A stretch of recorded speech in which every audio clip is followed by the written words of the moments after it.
100 करोड़ खर्च करने के बावजूद संसद ही गई, अब विधायक भी जाएगी। राष्ट्रवादी कांग्रेस पार्टी विधायक रोहित पवार ने साधा राणा दंपति पर निशाना। विधानसभा चुनाव में सबका हिसाब बराबर करने की बात कही। 100 करोड़ रुपए से अधिक खर्च करने के बावजूद भी अमरावती में भाजपा प्रत्याशी का सांसद पद चला गया। वही अब अमरावती जिले में महायुति की ओर से एक निर्दलीय प्रत्याशी भी कई करोड़ रुपए खर्च करने के लिए तैयार है। लेकिन जिस तरह से लोकसभा की सदस्यता चली गई, उसी तरह से अब विधानसभा की सदस्यता भी जाने वाली है, जिसके बाद उन दोनों के लिए सब कुछ खत्म हो जाएगा। इस आशय का प्रतिपादन करते हुए शरद पवार गुट वाली राष्ट्रवादी कांग्रेस पार्टी के विधायक रोहित पवार ने बिना नाम लिए राणा दंपति पर निशाना साधा। साथ ही कहा कि आगामी विधानसभा चुनाव उन दोनों के अस्तित्व और महाविकास आघाड़ी के स्वाभिमान की लड़ाई है तथा विधानसभा चुनाव में कई लोगों का हिसाब किताब चुकता किया जाएगा। बता दें कि राष्ट्रवादी कांग्रेस शरद चंद्र पवार पार्टी के निष्ठावंत कार्यकर्ताओं का सम्मेलन गत रोज सातुर्णा परिसर स्थित जाधव पैलेस में संपन्न हुआ। इस अवसर पर अपने विचार व्यक्त करते हुए राष्ट्रवादी कांग्रेस पार्टी विधायक रोहित पवार ने कहा कि लोकसभा चुनाव के समय अमरावती के लिए दिल्ली में बैठकर रणनीति तय की और उन्हें पूरा विश्वास था कि वे अमरावती से सीट जीत लेंगे, लेकिन अमरावती के स्वाभिमानी मतदाताओं को वे लोग खरीद नहीं पाए, जिसकी वजह से उन्हें करारी शिकस्त का सामना करना पड़ा तथा अमरावती में महाविकास आघाड़ी के प्रत्याशी की जीत हुई। इस समय राकापा विधायक रोहित पवार ने कहा कि महाराष्ट्र का मराठी मानुस भाजपा से घबराता नहीं। इस बात को ध्यान में रखते हुए राज्य की महायुति सरकार ने विधानसभा के चुनाव को आगे ढकेल दिया, लेकिन इसके बावजूद भी उन्हें नवंबर माह तक चुनाव करवाने ही होंगे और 26 नवंबर को विधानसभा की पहली बैठक लेनी होगी। लेकिन यदि राष्ट्र में राष्ट्रपति शासन लगाया जाता है तो इसे सीधे तौर पर संवैधानिक मूल्यों का उल्लंघन माना जाएगा। इस समय राकापा विधायक रोहित पवार ने यह दावा भी किया कि 3 माह के बाद महाराष्ट्र में महाविकास आघाड़ी की सरकार सत्ता में आएगी, जिसके बाद महाराष्ट्र का समग्र व संतुलित विकास किया जाएगा। विधायक पवार के मुताबिक महायुति सरकार के कार्यकाल दौरान अमरावती व नांदगांव पेठ के एमआईडीसी का कोई विकास नहीं हुआ है और यहाँ पर कोई नए उद्योग धंधे भी नहीं लाए गए। ऐसे में खुद के लिए लाडली रहने वाली कृषि को बचाने हेतु अब सरकार द्वारा मतदाताओं को प्रभावित करने लाडली बहन जैसी योजना का सहारा लिया जा रहा है, लेकिन लाडली बहनों की सुरक्षा को लेकर कोई कदम नहीं उठाए गए। इस कार्यकर्ता सम्मेलन में शरद पवार गुट वाली राष्ट्रवादी कांग्रेस के युवा नेता सलील देशमुख, जिलाध्यक्ष प्रदीप राउत, शहराध्यक्ष प्राध्यापक हेमंत देशमुख, वरिष्ठ नेता गणेश रॉय, महिला अध्यक्ष संगीता ठाकरे, प्रदेश प्रवक्ता तेजस्विनी बारबदे, राष्ट्रवादी व कांग्रेस शहराध्यक्ष रोशन कडू सहित नितिन कदम, सुमित पाटिल, रवि खरगे, शैलेंद्र तिवारी, आनंद काले, वर्षा भटकर, रवि खड़से, पंकज मोहन, सम्राट डोंगरदिवे, शुभम नागपुरे, शिवराज आकोड़े, अभिजीत खारकर एवं प्रकाश मोरटकर के साथ राष्ट्रवादी कांग्रेस पार्टी के अनेकों पदाधिकारी व कार्यकर्ता इस वक्त उपस्थित थे। या ठिकाणी निष्ठावंत कार्यकर्ता मेळावा आज आपल्या अमरावती महानगरमध्ये पार पडतोय। या निष्ठावंत कार्यकर्ता मेळाव्यासाठी आवर्जून आपलं हातचं काम सोडून, आपल्या मतदारसंघाचं काम सोडून, आपलं सगळं काम सोडून त्या ठिकाणी आपल्या अमरावतीकरांच्या विनंतीला मान देऊन आपला राष्ट्रवादी काँग्रेस पक्ष याच्या मजबूतीकरणासाठी आलेले महाराष्ट्राचे युवा नेते आमदार रोहित पवार की विनंती करतो अंबानगरीच्या सगळ्यांनी टाळ्या वाजवून त्यांच्या ठिकाणी स्वागत करा। इलेक्शन कमिशनचे अध्यक्ष बोलत असले तरी घाबरलेला भाजप त्याच्या माध्यमातून त्या ठिकाणी ते बोलत होतं। ते कोणाला घाबरले तर ते तुम्हाला घाबरलेलं आहे। महाराष्ट्राच्या स्वाभिमानी जनतेला भाजप घाबरलेला आहे की तो पैसा वापरला, नेत्यांना जेलमध्ये टाकले आणि देशमुख साहेबांसारख्या दडपशाही केली, भीती दाखवली, तरीही मराठी माणसं कोणालाच घाबरत नाही। मग तुम्हाला हे नेते घाबरले असं आपल्याला म्हणावं लागेल, म्हणून महाराष्ट्राचे इलेक्शन पुढे ढकलायचा विचार ते त्या ठिकाणी करत आहे। पण किती त्यांनी प्रयत्न केला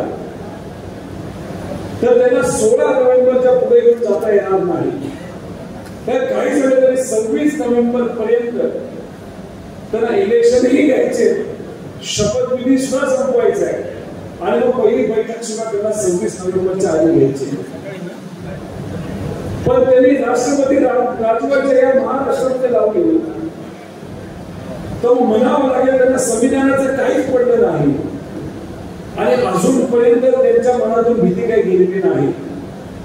अमरावतीचं इलेक्शन कधी झालं होतं? शहराचं किती वर्ष झालं? महानगरपालिकेचं 17 मुंबईचं घेत नाही, इथलं घेत नाही, नागपूरचं घेत नाही, कुठलंच घेत नाही. त्याचं काम माहिती का काम?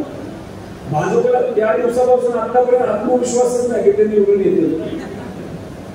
तुम्हाला आजच या ठिकाणी सांगतो की या महाराष्ट्रामध्ये 3 महिन्यानंतर आपल्या विचाराचं म्हणजे महाविकास आघाडीचं सरकार येणार म्हणजे येणार हे काय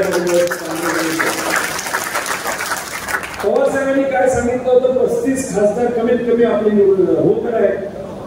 पण ठीक आहे, काय ठिकाणी पिपाणी होती, पिपाणी गडबड झाली, मत त्याच्याकडे गेली, थोडेसे आपले उमेदवार काही कारणास्तव तिथं आपले जिंकू शकले नाही. पण मग महाविकास आघाडी म्हणून आपण आकडा किती गाठला? 21चा आकडा गाठला. फार लांब नाही. आता पवार साहेब काय म्हणतात?